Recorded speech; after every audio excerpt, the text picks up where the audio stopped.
ఎందుకలా ఈ సూర్యుడై మన దేవుడు క్రీస్తు ఉదయించాడు. పితా పుత్ర పవిత్రాత్మ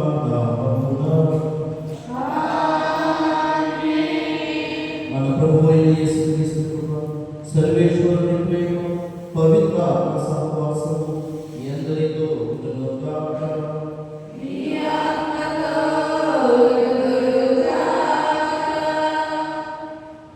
ప్రభువునకు ప్రియ సహోదరి సహోదరులారా, తల్లి తిరుసభ ఈనాడు పరిశుద్ధ కన్య మరియ మాత జన్మోత్సవాన్ని కొనియాడుతుంది. వాస్తవంగా తిరుసభలో ఆచారం ప్రకారం ఏ గుడికి అయినా సరే మరణించినటువంటి రోజు పండుగ కొనియాడే ఆచారం ఉంది. కానీ మరి తల్లి, క్రీస్తునాథుడు మరియు బాప్తిస్మ యోహాను వీరు ముగ్గురు కూడా రక్షణ చరిత్రలో ముఖ్యమైన పాత్ర పోషించారు. కాబట్టి వీరు ముగ్గురు మాత్రమే జన్మదినాన్ని మహోత్సవం కొనియాడుతూ ఉంటారు. ఎందుకంటే మరి తల్లి ఈ లోక రక్షకుడికి తన గర్భాన్ని పోసి ఎన్ని కష్టాలు వచ్చినా, ఎన్ని బాధలు వచ్చినా సరే, ప్రభువా నీవు నాకున్నావు, నీవు నాకు తోడుగా ఉన్నావు, నీవు కాపాడతావు అనే విశ్వాసంతో దేవుని యొక్క అనుగ్రహాలకు, దేవుని యొక్క చిత్తానికి లోబడి జీవించారు. కాబట్టి దేవుడు నాకున్నాను.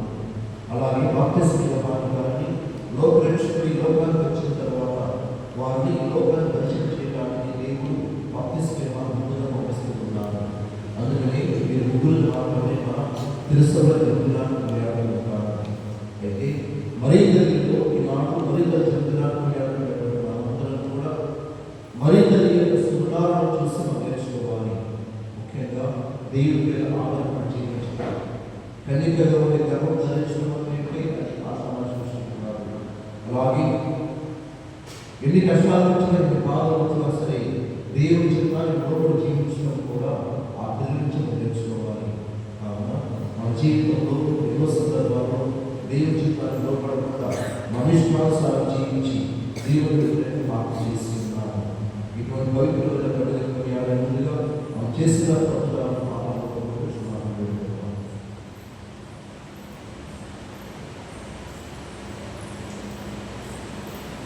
సర్వశక్తి గల సర్వేశ్వరుడు చెప్తారు.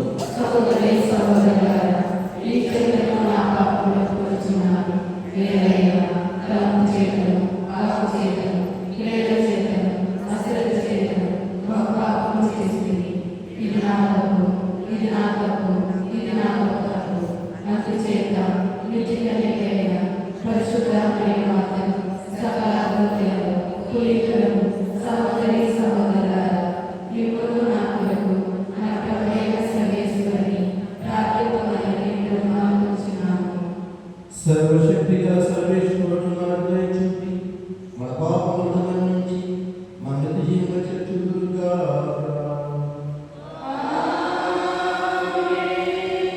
ప్రభువా దయచూపు, క్రీస్తువా దయచూపు, ప్రభువా దయచూపు.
ఓ ప్రభువా, మీ దాసులకు స్వర్గానంతర వరములు ప్రసాదింపును అని మేము ప్రభుత్వాలను పవిత్ర కన్య మరియు మాకు జన్మము నాడు ఆమె పుత్రుని జన్మ ద్వారా రక్షణ పొందేవారని శాంతితో నిలుపును. మీతోనూ పవిత్రాత్మతో కలిసి యుగయుగం జీవించి పరిపాలించు మా ప్రభు అయిన క్రీస్తు ద్వారా మనం చేయించున్నాము. ఆమేన్.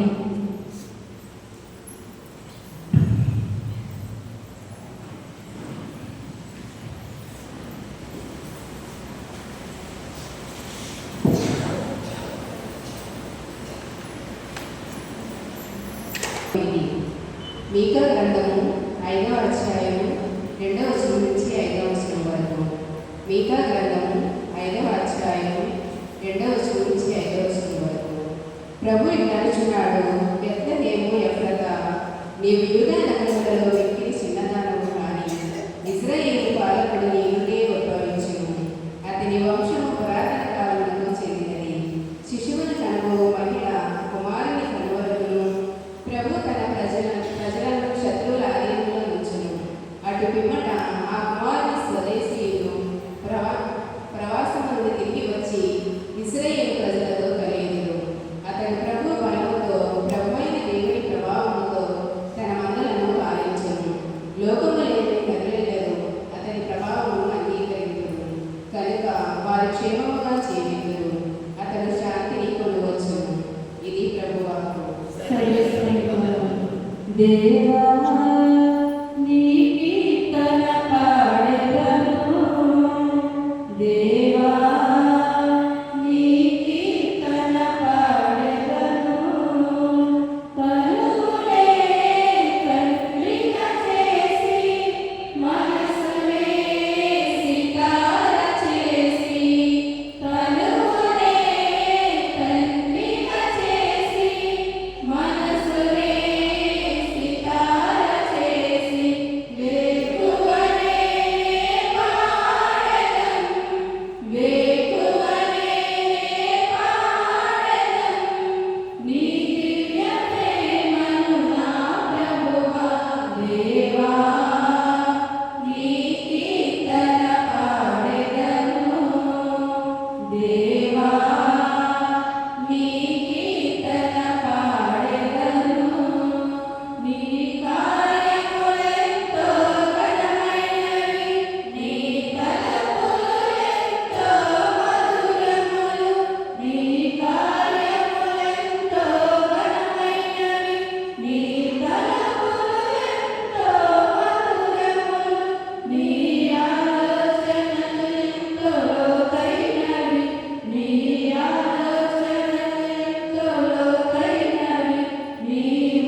శృతి చేసి పాడనా స్తోత్ర గీతం.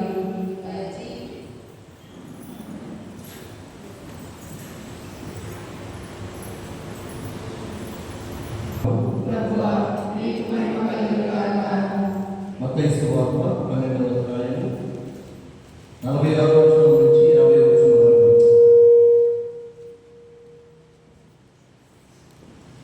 12వ అధ్యాయం 46వ వచనం నుంచి 50వ వచనం వరకు. యేసు ఇక్కడు జనసమూహంతో మాట్లాడుచుండగా ఆయన తల్లి ఆయన సోదరుడు అక్కడికి వచ్చి ఆయనతో సంభాషణ కోరి వెలుగు నిలిచి ఉండేది. అప్పుడు ఒకడు, మీ తల్లి మీ సోదరుడు వచ్చి మీతో మాట్లాడటం వెలుగు నిలిచి ఉన్నాడు. యేసు ఒకరితో నా తల్లి ఎవరు, నా సోదరుడు ఎవరు అని తన శిష్యుల వైపు చూపుచు వీరే నా తల్లి సోదరుడు అని చెప్పాను. మరియు పరలోకమందున్న నా తండ్రి చిత్తమును నెరవేర్చువాడు నా సోదరుడు, నా సోదరి, నా తల్లి అని పలికారు. ఇది క్రీస్తు ప్రభువు సువిశేషము.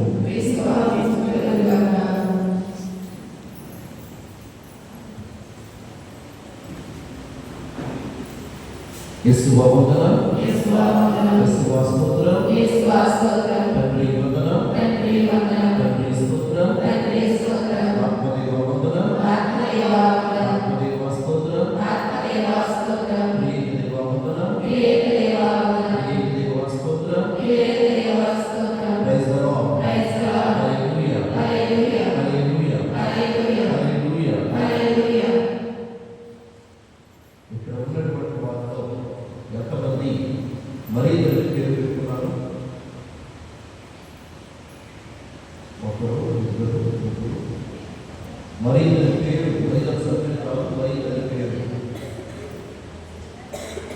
మరియమ్మ అని కానీ, లోటు అని కానీ, ఫాతిమా అని కానీ,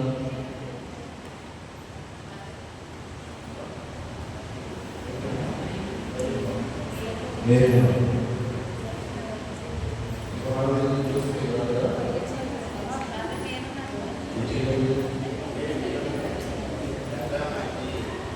వెరీ గుడ్. ఒకసారి అందరూ చెప్పకూడదు.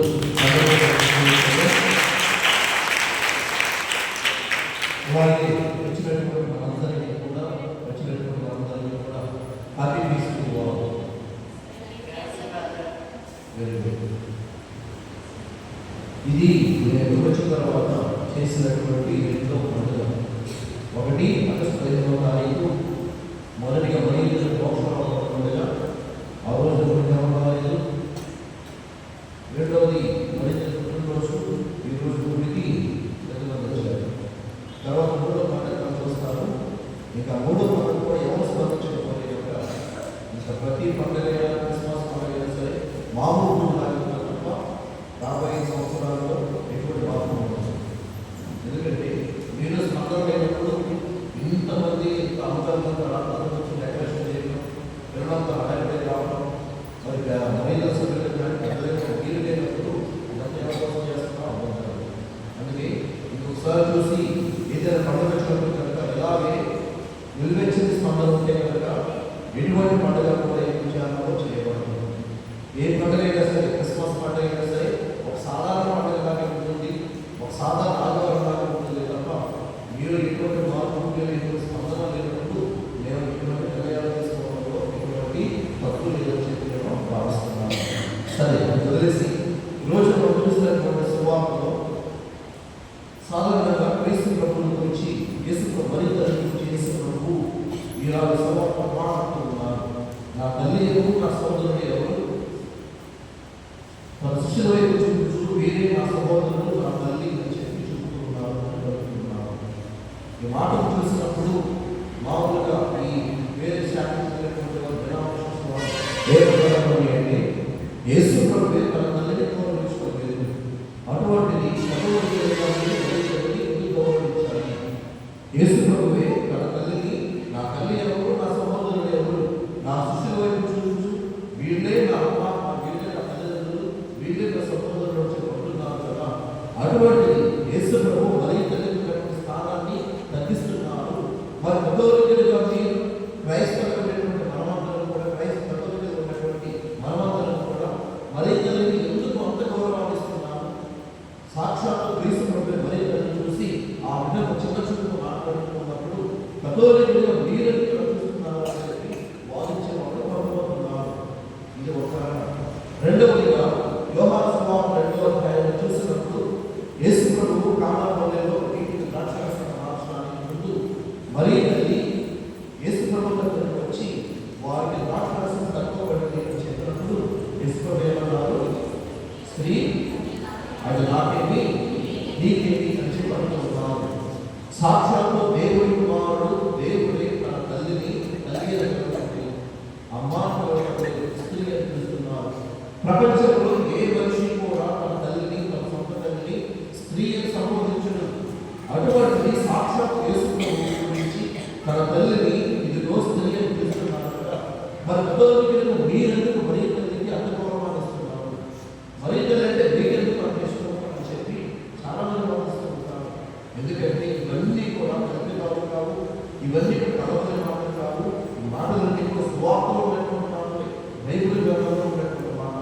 ఈ మాటను ఉపయోగించుకొని తిరిగి మనం ప్రశ్నించినప్పుడు మన దగ్గర మాత్రం ఇప్పుడు సమాధానం కూడా ఉండదు. ఇదిగో పూర్వం నుంచి మనం ఆచారం వస్తున్నాము, పాటిస్తున్నాం కాబట్టి అదే విధంగా పాటించుకుంటూ వెళుతున్నామే కానీ యథార్థంగా మరింత అనుకున్న గౌరవ మర్యాదలు మరింత అనుకున్న విశ్వాసం ముందుకు ఉందామని అంటే అందులో మనం నిశ్చితాన్ని ముందుపడుకుంటూ ఉన్నాము. ప్రియ సహోదరి సహోదరులారా, అయితే క్రీస్తు ప్రభు తర్వాత ఒక మాట అన్నారు, నా తల్లి ఎవరు, నా సహోదరులు ఎవరు? తన శిష్యులైన చూసి వీరే నా తల్లి, నా సహోదరులు కలుగుతున్నారు. ఆ తరువాత ఇంకో మాట కూడా అన్నారు, ఇదిగో పరలోకమందున నా తండ్రి చిత్తం నెరవేర్చేవాడు నా సహోదరుడు, నా సోదరి, నా తల్లి కలుగుతున్నారు. ప్రియ సహోదరి సహోదరులు, అయితే క్రీస్తు ప్రభు సమాధానిస్తూ ఉన్నారు, ఈ భూమి మీద మరీ తల్లి దేవుని చిత్తాన్ని నెరవేర్చినంత గొప్పగా ఎవరైనా నెరవేర్చారా? ఈ భూమి మీద మరీ తల్లి దేవుని చిత్తాన్ని పాటించిన విధంగా ఎవరైనా సరే, ఏ మానవుడైనా సరే పాటించారంటే ఎవరు పాటించలేదు. మీకు వాస్తవంగా చెప్పాలంటే యేసు ప్రభు మరీ తల్లి స్థానాన్ని తగ్గించడం లేదు, యేసు ప్రభు మరీ తల్లిని అవమానపరచడం లేదు, యేసు ప్రభు మరీ తల్లిని చూసి హెచ్చపరచడం లేదు. మరీ తల్లికి స్థానాన్ని యేసు ప్రభు ఇంకా పైకి లేవనుకుంటున్నారు కానీ ఆవిడ ఏ కోసాలను కూడా మరీ తల్లిని చేసుకున్నప్పుడు తక్కువ చేసి మాట్లాడటం లేదు. ప్రియ సహోదరి సహోదరులారా, అందుకని ఇటువంటి వాళ్ళందరూ కూడా సగం సగం చదివి మాత్రమే విడివిడి జ్ఞానం అంటారు కదా, ఆ విడివిడి జ్ఞానంతోనే ఈ కొన్ని మాటలు మాత్రమే చదివి మరింతలు వక్రీకరించి మాట్లాడుతున్నారు, మరింతలు తప్పు చేసి మాట్లాడుతున్నారు. కానీ యేసు ప్రభు ఎప్పుడు కూడా ఆలోచన చేయలేదు. యేసు ప్రభు ఇంకా ఆ యొక్క స్థానాన్ని పైకి లేవనుకున్నారు. యేసు ప్రభు ఇంకా మరింతల్ని దేవుడి చిత్తాన్ని మరింతల్ని పాటించింది, అందుకే ఆమె దేవుడి తల్లి అయ్యింది. మరింతల్ని దేవుడి చిత్తాన్ని పరిపూర్ణ పాటించింది కాబట్టి అందుకే ఏ స్త్రీకి దొరికినటువంటి భాగ్యము, ఎవరికి దొరికినటువంటి భాగ్యము కేవలం మరింతల్ని మాత్రం దేవుడు అందిస్తున్నారు. అందుకని మీ సహోదరి సహోదరులారా, మరింతల్ని యేసు ప్రభు హెచ్చరించడం లేదు కానీ ఆ స్థానాన్ని ఇంకా పైకి లేవనుకుంటున్నారు, అవి ఇంకా బలపరుస్తున్నారు. తర్వాత వచ్చినప్పుడు ప్రభు ఏమవుతున్నారు అంటే స్త్రీ అది నీకేంటి నాకేంటి చెప్తున్నారు. ఇటువంటి మాటలు మనం చూసినప్పుడు చాలా విధంగానే యేసు ప్రభు కూడా తన తల్లిని స్త్రీ అంటున్నారు కదా. అమ్మాని కలవకుంటే నోరు తెరిచి ఏ బిడ్డ కూడా తన తల్లినైనా ఏ తల్లినైనా సరే అమ్మాని పిలుస్తారే కానీ ఈ విధంగా సంబోధించరు. అటువంటిది యేసు ప్రభువుకు మరి తల్లి అంటే లెక్కలేదు, యేసు ప్రభువుకు మరి తల్లి గౌరవం లేదు. మరి పెద్దవాళ్ళకి మీకెందుకు గౌరవం అని చెప్పి వాదించిన వాళ్ళు కూడా ఉన్నారు. ప్రియ సహోదరి సహోదరులారా, అయితే మరీ తల్లిని చూసి యేసు ప్రభువు స్త్రీ అని ఎందుకు అన్నారు అని అంటే దాని వెనుక కొంత కారణాలు ఉన్నాయి, దాని వెనుక అద్భుతం చాలా ఉంది. ఏంటంటే మరీ తల్లిని చూసి స్త్రీ అని ఎందుకు అన్నారు అని అంటే మరలా రెండవసారి యేసు ప్రభు మరీ తల్లి స్త్రీ అని పిలుస్తున్నారు. క్రీస్తు ప్రభు శిలువ మీద వేలాడుతున్నప్పుడు యోహాను సువార్త 19వ మనం చూస్తూ ఉంటాము. ప్రభువు శిలువ మీద వేలాడుతూ ఉన్నప్పుడు శిలువ మీద నిలిచి ఉన్నటువంటి యోహాను మరియు మరీ తల్లిని చూసి ఏమన్నారు? స్త్రీ ఇదిగో నీ కుమారుడు, ఇదిగో నీ తల్లి అని చెప్పి వాళ్ళిద్దరికీ కూడా పరస్పర సంబంధాన్ని ఏర్పరుస్తున్నారు. వాళ్ళిద్దరికీ కూడా పరస్పరంగా బంధాన్ని ఏర్పరుస్తూ ఉన్నారు. అందుకని రాబోయేటువంటి గడియలను గురించి ఆ తర్వాత ప్రభు మాట్లాడారు. యోహాను సువార్త 2వ అధ్యాయం, నా గడియ ఇంకనూ రాలేదని ఉన్నారు. అయితే ఆ గడియ ఎప్పుడు వచ్చింది? దేవుడు మహిమపరచినటువంటి గడియ అద్భుతాలు చేయడం ద్వారా, దేవుడికి మహిమ చెందేటువంటి గడియ ఇటువంటి అద్భుతాలు, నీటి ద్రాక్షారసంగా చేయటము, అనారోగ్యం బాధపడినటువంటి వారికి ఆరోగ్యాన్ని ఇవ్వటము, కష్టాలు తీర్చడం, బాధలు తీర్చడము, ఇవన్నీ కూడా దేవుడికి మహిమ చేకూర్చేటువంటి గడియలు కానే కాదు. దేవుడికి మహిమ చేకూర్చే గడియ ఏంటి అంటే ఆయన శిలువ మరణం. దానికి మించినటువంటి ఉత్తమమైన ఏది కూడా లేదు, దానికి మించినటువంటి ఘనమైన త్యాగం ఏది కూడా లేదు. అందుకనే ఆ గడియలు, ఆ యొక్క సంఘటనలు, ఆ యొక్క ప్రేషిత కార్యక్రమాన్ని ముందుగా తెలియచేయడానికి క్రీస్తు మొదటి నుంచి కూడా ఒక చిన్న దూరం తీస్తూ ఉన్నారు. అదేంటంటే స్త్రీ అని ఇక్కడ చెప్పి నా గడియ ఇంకా రాలేదు అని ఇక్కడ చెప్తున్నారు. అదేవిధంగా నా గడియ సమీపించినట్టు అని చెప్పి తన ప్రాణాలను వాడుకొస్తున్నారు. ప్రియ సహోదరి సహోదరులు, అందుకని ఈ సువార్తను చూసేది విడివిడి జ్ఞానంతో కేవలం ఆ ఒక్క మాటే పట్టుకొని రావడం కాదు. ఆ ఒక్క మాట తర్వాత చాలా వచనాలు ఉన్నాయి. అవన్నీ చూసిన తర్వాత మనకు తల్లి చూసి ఈశ్వరుడు ఎప్పుడు కూడా చిన్న చూపించుకోలేదు. మరి తల్లి స్థానం ఈశ్వరుడు ఎప్పుడు కూడా పైకి లేవనెత్తున్నారు, కానీ ఎప్పుడు కూడా చిన్న చూపలేదు, ఆమెను చూడలేదు. ప్రియ సహోదరి సహోదరులారా, అటువంటిది సాక్షాత్ యేసు ప్రభువే మరి తల్లికి చెందవలసినటువంటి గౌరవాన్ని, మరి తల్లికి చెందవలసినటువంటి ఘనతను ఆమె ఇస్తూ ఉంటుంటే, ఆపాదిస్తూ ఉంటుంటే సామాన్య మానవులు సామాన్య మానవులు తల్లి గర్భాన్ని పుట్టినటువంటి వాళ్ళము, ఈ లోకంలో ఉండి ఈ లోకంలో వర్ణించేటువంటి వాళ్ళము, మనము ఆ తల్లిని చూసి ఒక మాట మాట్లాడడానికి కానీ, మనము ఆ తల్లిని చూసి గౌరవపరచడానికి కానీ, మనము ఆ తల్లిని చూసి పెంచుపరచడానికి కానీ ఈ భూలోకంలో ఉన్నటువంటి ఏ మానవుడు కూడా సరిపోదు. ఎందుకంటే సాక్షాత్ యేసు ప్రభువే ఆమెను కనపరిచాడు, సాక్షాత్ యేసు ప్రభువే ఆమె చెందిన స్థానాన్ని ఇచ్చారు. అటువంటి ఉదంత నేనంత, అటువంటిది నీలాంటి మానవులు, నాలాంటి మానవులు ఎంతమంది ఎన్ని మాటలు చెప్పినా సరే దేవుడు ఆత్మగత స్థానాన్ని ఇచ్చారు. కాబట్టి ఇటువంటి మాటలు ఎన్ని చెప్పినా సరే మన జీవితాన్ని మనం రాష్ట్రాన్ని పొందించుకున్న వాళ్ళు అవుతుంటాము. విశ్వాసంగా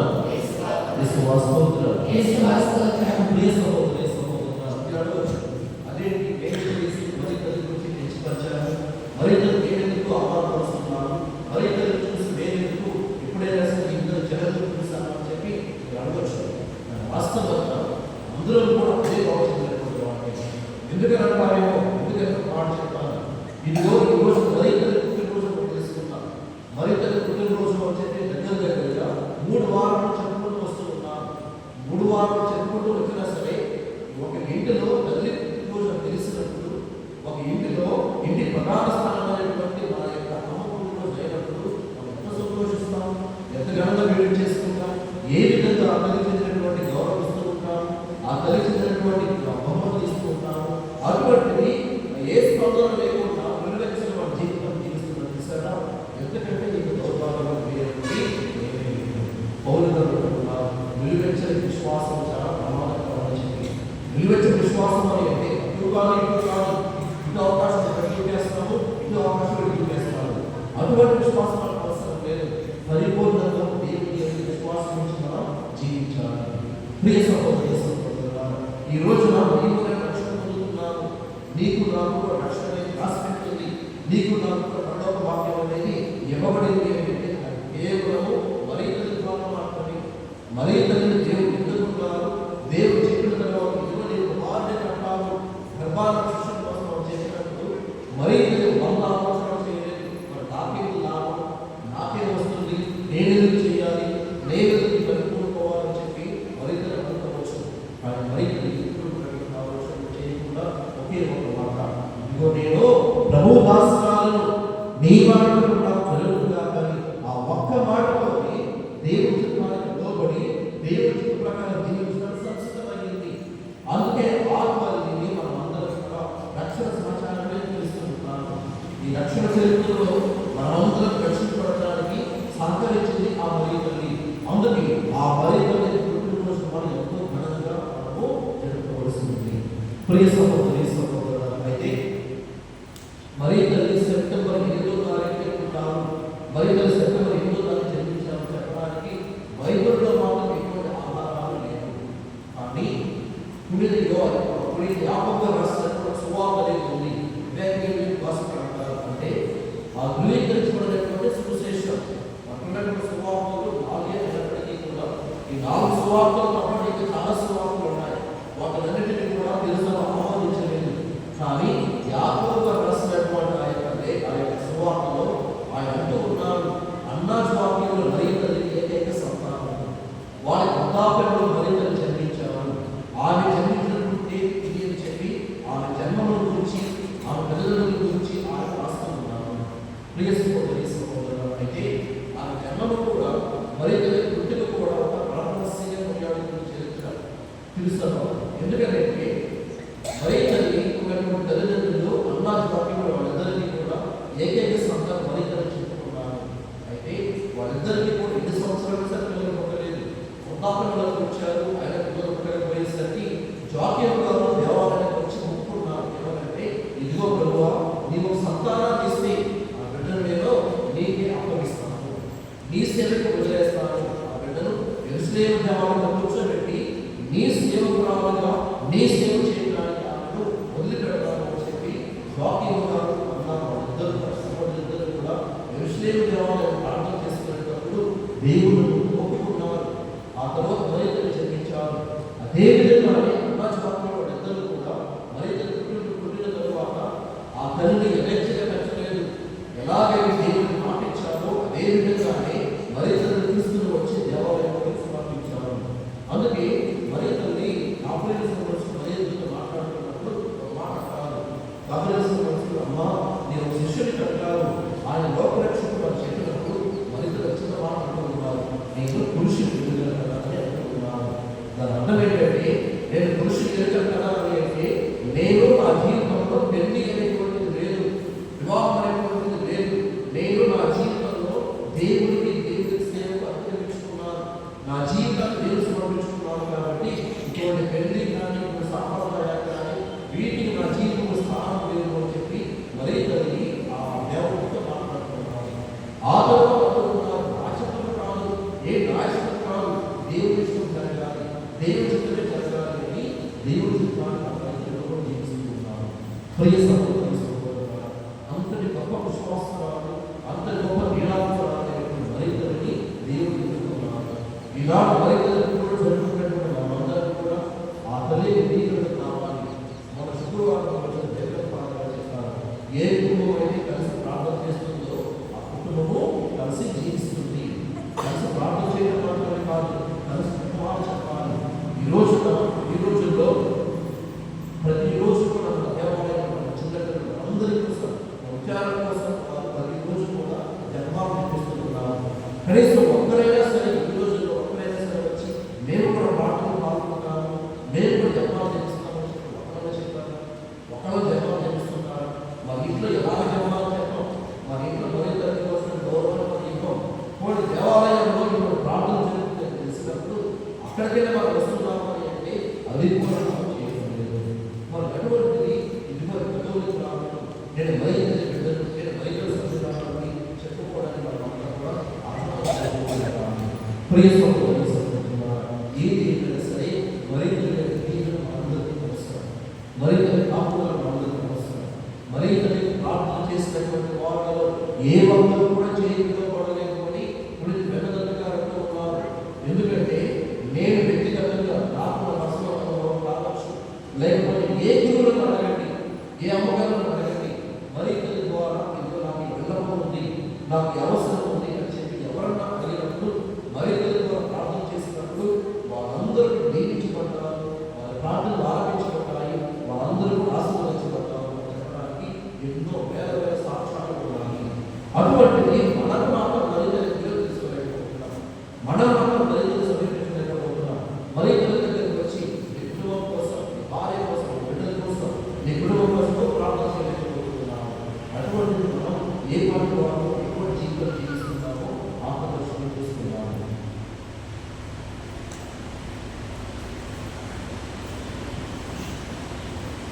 అందులో విశ్వాసం ప్రకటించడం